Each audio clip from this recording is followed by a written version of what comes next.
Okay, Capri. All right. Hello, everyone. Anna here. Anna and Miss Capri, Guide Dog Capri, over here, getting a little anxious because it's already dark. Not pitch black, but well, for sighted people, but for me, it's already very dark. And Guide Dog Capri is here, guiding me, and it is upsetting that women in general have to be afraid. We have to be afraid of, you know, getting out there, being out there when it's dark, because at nighttime is when all the creepers come out. I'm serious, so scary. And even though I only have light perception, and I think I can tell that it's already totally dark, well, it's already getting there. I just had to call Be My Eyes and ask. I called the Be My Eyes application.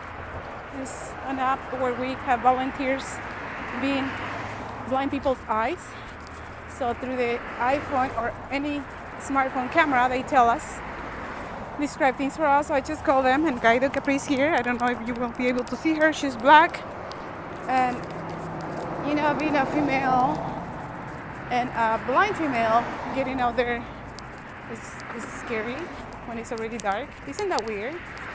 That I'm blind and I'm scared of the dark, of the night. You know, last year there was a guy who was followed me for a while.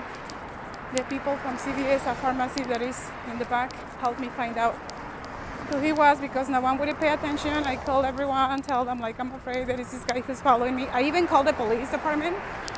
And they told me like, oh, how do you, the dispatcher said like, how do you know if someone is following you if you're totally blind? I go, duh. You know, thanks to my guide, though, she knew. She told me.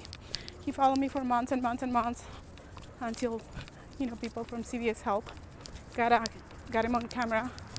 And we made a police report. Happened to be a registered sex offender in Fullerton, my city. And such is upsetting. And of course, he's hiding. Because he was supposed to, because of previous violations or, you know, whatever he did before, he was supposed to meet with the police department every month. But when we made a report, he just stopped, you know, he's hiding. And he's still around. It was him and two other guys. This, I don't want to label people, but it was this white guys. And he was already trying to, you know, he was figuring out that I was totally blind. And he the last day he was trying to distract my guide dog. I don't know if he was showing food or a stick or something. But my guide dog got very distracted. She was jumping and not wanting to go the way I was asking her. I don't know if she was telling me to just go home or she was jumping, thing that she never does. Because, you know, she knew that there was danger. But anyway, the detective came to my house twice, just telling me to be careful out there and that they couldn't do anything because he didn't do anything to me. Isn't that scary? And that's what many females, you know, hear when they make a report, and it's just scary. But when you're blind, you know, we're more vulnerable. It is so scary, but oh my gosh. You know, I just get very anxious, and like anybody else, we just have to get out there. And when you're not able to drive, and you just have to get out there and do whatever you need to do. Take the bus, for example, public bus. You know, it's scary because at the bus stops is where you find a lot of those creeps. They come out at night and they just follow you. And we're getting a lot of weird people in the city of Fullerton, a lot. I'm sorry to say that, but it's true. And it's so sad that females, you know, women have to be scared. And I was told that this guy, you know, just walks around, you know, in his scooter, those little scooters around Cal State Fullerton, and he's just looking at all the pretty girls. So be careful out there. I'm serious, be careful.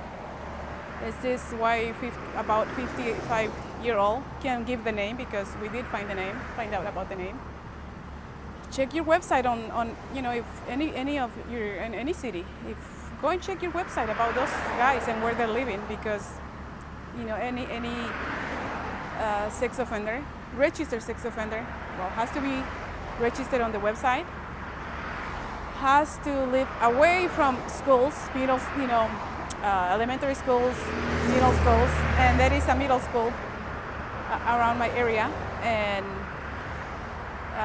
they need to report with the police. At least, as far as I know, every year. This one was supposed to meet with the police department every month because he had done, something else. And he did. He was until I made the report, of course. And he found out because the police went to look for him at the place where the friend was allowing him to live, 3 blocks away from my home. That's why he knew when I would go out, and he studied my schedule, and he used to just wait for me outside a bus stop around my house. And yeah, Capri, let's go. See, I'm telling you, there is one right there. There is one right there. He just got close to me. Oh my gosh. And I can smell the smoke and the cigar. That is so freaking scary. So I'm running just to go home. Oh my gosh. Yep, he just stopped right there next to me. And that's why I'm doing my video, because she's just following me. Yep, and I can smell I smell the alcohol right now.